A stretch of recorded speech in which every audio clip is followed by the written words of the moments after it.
Now, most people will only look at blood tests when something is wrong. But if you're a runner and you are chasing PBs, ultras, all that kind of stuff, then blood tests can be massively useful. They can tell you so much more than you think. And in today's video, I'm going to show you how my own personal last 3 blood tests have changed my own training, my approach to my diet, and some of the simple things that you can take away from this too. First of all, I'm Nick Hancock from Maximum Mileage Coaching. I am a USCA running coach, UK athletics license coach, and I help busy athletes I help them to hit personal bests without destroying themselves. And in this video, we're going to talk about why blood tests matter for us runners, what I have learned from my last 3 panels and what I have tested, how I've tested them, how often I've tested them, and how to prep around them. So first of all, why do blood tests matter for runners like us? If you are only training by feel and your watch data and all of that stuff, which is great, brilliant, yeah, it's going to get you 95% of the way there, but that extra 5% could mean the difference.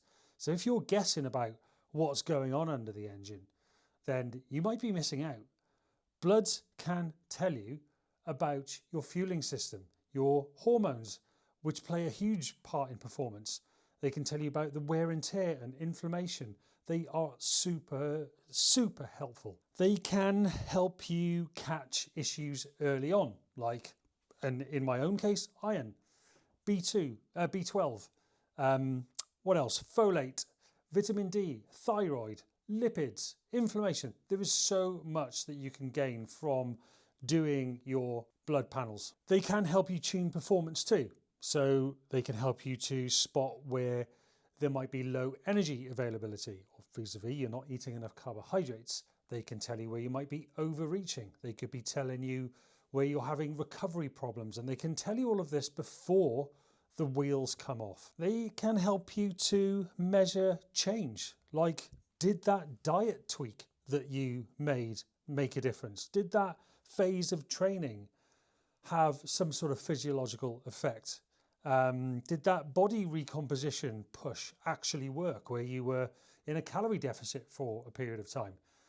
You don't need a medical degree, you just need a baseline and to be able to see some trends. So my last 3 tests, just some quick headlines for you. So I've done 3 tests over the last, coming up to 12 months, 10 months. I've done 3 across that period of time. So 1 in late winter, 1 in early summer, just after my 100 miler and before my 100k that I did. And again, just literally this week, my recent test is fresh out of the laboratory yesterday. And here's what shifted and what I changed. So first of all, my lipids improved. LDL and APOB dropped, which is good. Total cholesterol came down. My last one, I was a little bit worried about that. The ratios got better. What I actually did was, when I got that report showing, your cholesterol's not in a particularly good place, I have made some dietary changes. I have been trying to increase the amount of oily fish I have, so that my omega-3s are up, and that helps then to fight those bad cholesterols and bring them down. I've tried to cut out some of the crap, not totally. I still want to have a treat every now and then, but it might have been a period of time where I was being a little bit naughty, so I have really tried to have much more fresh fruit, fresh vegetables. That's where I've been getting most of my carbohydrates from. And then when I've needed to fuel the sessions, instead of going, oh, well, sod it, I'll have a pack of Haribo, I've been having things like dried mango instead. So things with really good nutritional value. I kept things pretty much the same with things like training. For the most part, that was working. So that was all pretty much fine. My iron picture. Now, this is a big one for us runners. Iron plays a huge role in performance. And for myself, ferritin was healthy, but my serum iron and transferrin saturation are actually running quite high. So above 50%, which is most laboratories' baselines. And this is actually something that I have, I've actually had this weird situation last year, pretty much 12 months ago, where I had to have an ECG done because a particular medication that I'm on for depression, because if you're new to the channel, hi, I'm Nick. My wife does have cancer, stage 4. So with that comes some difficulties. So I am getting some just additional help with a drug called sertraline. And before you go on that, the cardiologists in the UK recommend that people have an ECG because it can mess around with arrhythmia.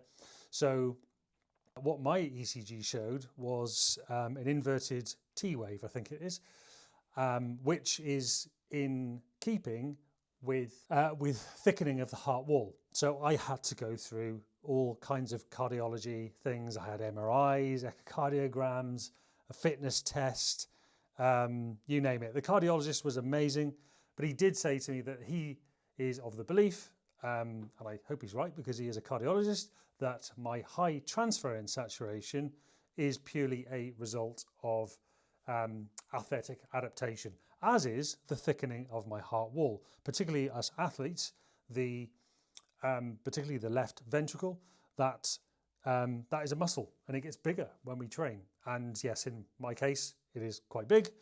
But the critical thing is, with somebody who has heart disease, the heart wall thickens, but the chamber also gets smaller.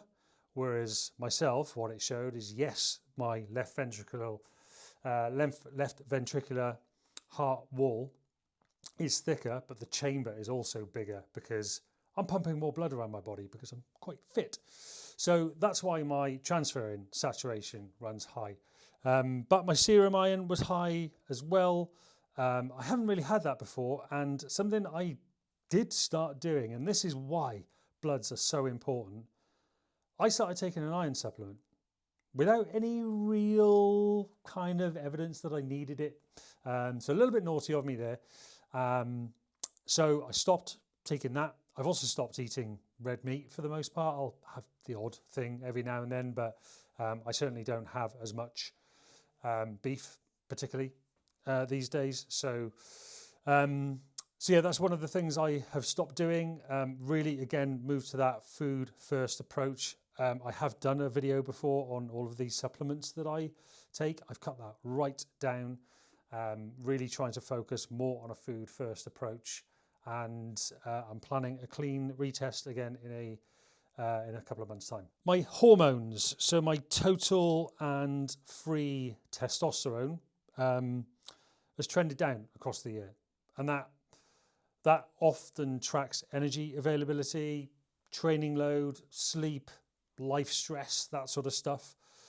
I am going through a period of calorie restriction. I am trying to just lose a little bit of the puppy fat. I've lost 4.5 kilos in the last month and a half.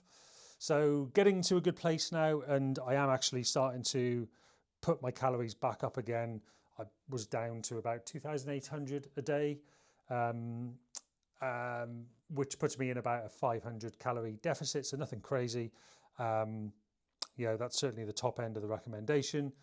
And now I'm starting to move it back up into the 3,000. So I'm also increasing my volume of running because the race season's coming up. So really starting to focus on performance more than body composition now, because I have lost a little bit of that holiday weight that I built up from the summer. So yeah, with now my focus is on that performance. So, fueling the work that I'm doing, more carbohydrates around sessions. And no, I'm not going back to having loads of Haribo and stuff that I used to be a little bit probably overzealous with. I am really trying to focus on things that are like fruits, bananas, dates, already mentioned dried mango. I love dried mango, dried pineapple. That, dried fruit is a great one. I really love it, and it gives you plenty of those carbohydrates. Trying to make sure that I'm focusing a bit more on adequate daily fats as well. I think during this period of calorie restriction, my daily fat intake has probably been a bit on the low side, and the recommendation is for healthy hormone regulation is for 1 gram of healthy fats per kilogram of body weight per day, and I've probably been a little bit lower than I should have been, probably more like 0.8. But as I say, I'm going to start adding in more avocado and a bit more olive oil instead of the odd spray. I'll actually put a little glug of it on my food and when I'm cooking. And also, just really trying to focus on, I've talked about this in previous videos where I will really try and focus on Mondays being a low intensity day. I do work out, but it's really not much. So again, that hormone retest will come in a few weeks' time. Glucose and inflammation. We see this all over the internet, right?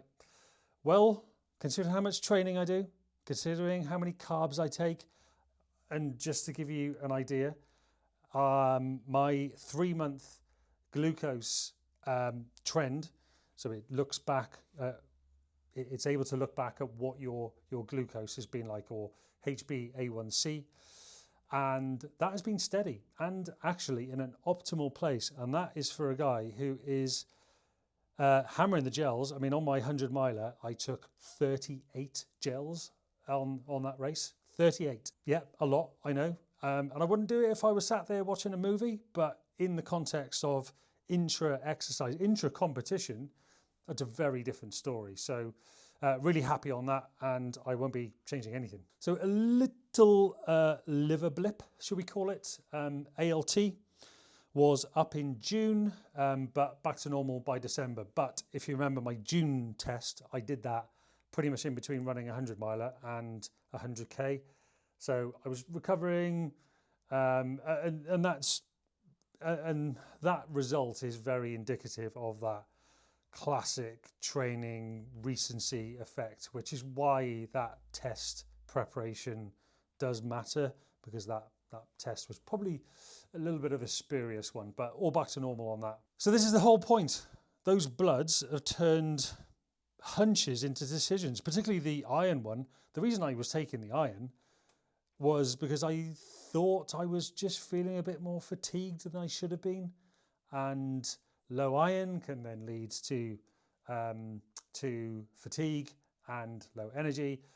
So that's why I started taking it, but it was a hunch, and now I've got the real tests, the real results. I know what to do. So there we go. That's pretty much it for that bit. But for you, what to test? An endurance-focused core panel. Keep it simple, but useful. My personal go-to panel is iron studies. Absolutely, an iron panel for any runner is hugely important. You will get so much information from that. If you are feeling low energy, then it could be iron. So get that done. That is a huge one for any runner to be looking at. Your ferritin, your serum iron, your transferrin saturation, hemoglobin, all of that sort of stuff, super important. Lipids, so this is your cholesterols, LDL, HDL, triglycerides, non-HDL, APOB. That's a key risk marker of inflammation. So yeah, your lipids, your metabolic and inflammation, HbA1c, the 3-monthly glycogen, and then HSCRP is another one for your inflammation. Liver and kidney, ALT, ALP, GGT, bilirubin, creatinine. The list goes on. I won't give you all of these. If you Google these and just search ALT, ALP, GGT, then you'll find out. Thyroid is another one. Nutrients, definitely vitamin D, massively important for us runners. It helps with muscle function, energy availability, bone density. If you are low on vitamin D, you increase your chance of injury by tenfold. Stress fractures, that kind of stuff. So make sure your vitamin D is on point. even people I know who live in places like Dubai and Abu Dhabi, etc., sunny places, they are low on vitamin D too. We tend to be like that as human beings, and particularly if you live in the Northern Hemisphere in the winter, you probably want to be supplementing with it. Active B12 is another one. Folate, that's a little bit low for me at the moment, so I will be focusing on that. More leafy greens for the most part, like spinach, kale, that sort of stuff. And then some optional things. Actually, I'd probably say omega-3 is a real key one. And then in my case, being male sex hormones, things like that. You can add extras for specific issues, but that sort of list that I've just given you is going to cover about 90% of your endurance needs. How I test. So I actually use a company called Thriver. In fact, that first test I did, I was a paying customer and very happy with the service. So when they reached out to me and said, would you like to work with us? I am not just promoting them because they've given me some sort of ambassador code.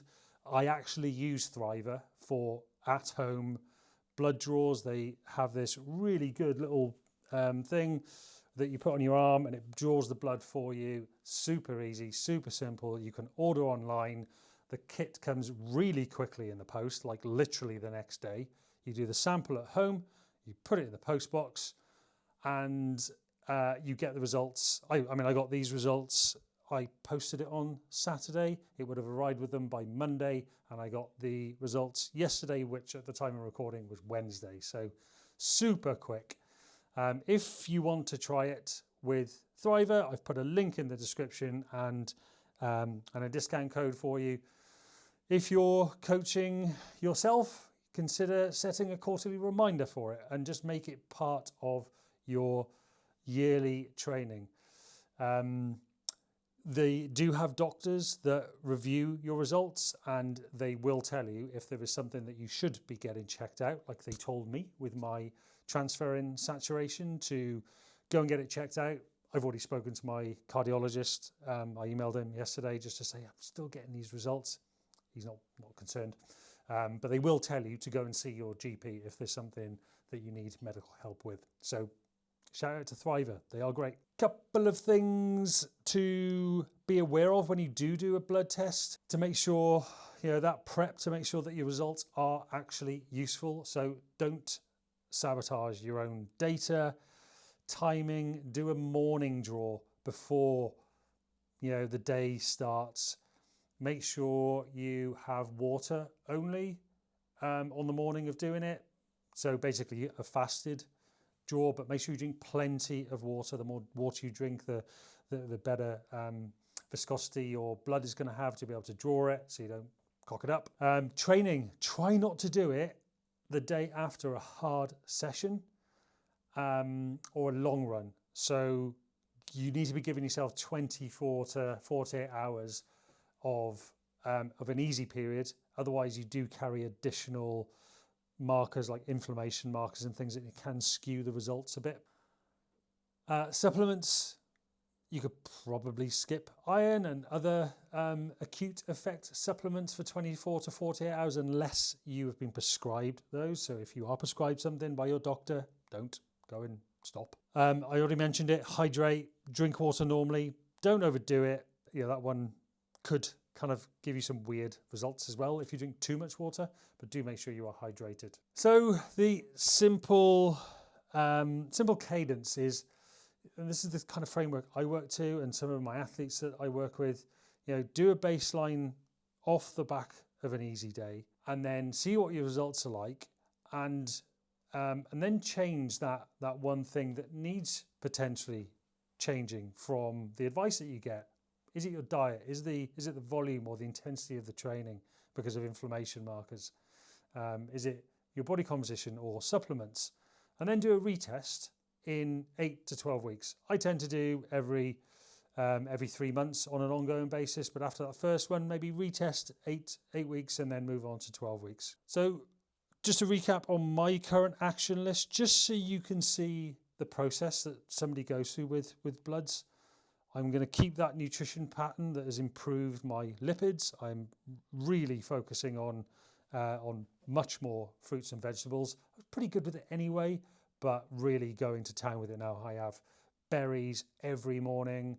I have leafy greens every single day, and then a wide variety of things ranging from, you know, tomatoes, which are red, carrots and butternut squash, which are orange, green vegetables, you know, broccoli, cauliflower, and then blueberries, cherries I love.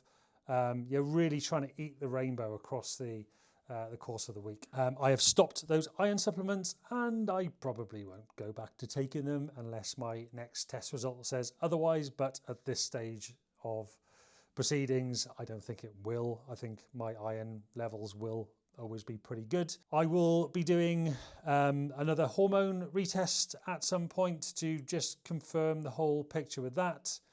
I will continue taking my vitamin D, particularly as we're going into winter now. In fact, I will probably increase my vitamin D. The winter test that I did, blood test I did the first time, that showed my vitamin D was optimal, and I was taking 4,000 UI back then. I'm taking 2,000 over the summer, and it's optimal. So I'll pop it back up to 4,000 UI and just keep going. And then I'll nudge my folate up with plenty of green vegetables, and then I'll add in probably more things like lentils and beans into my diet as well, because legumes are really good for folate. I'll keep protecting that one true recovery day per week.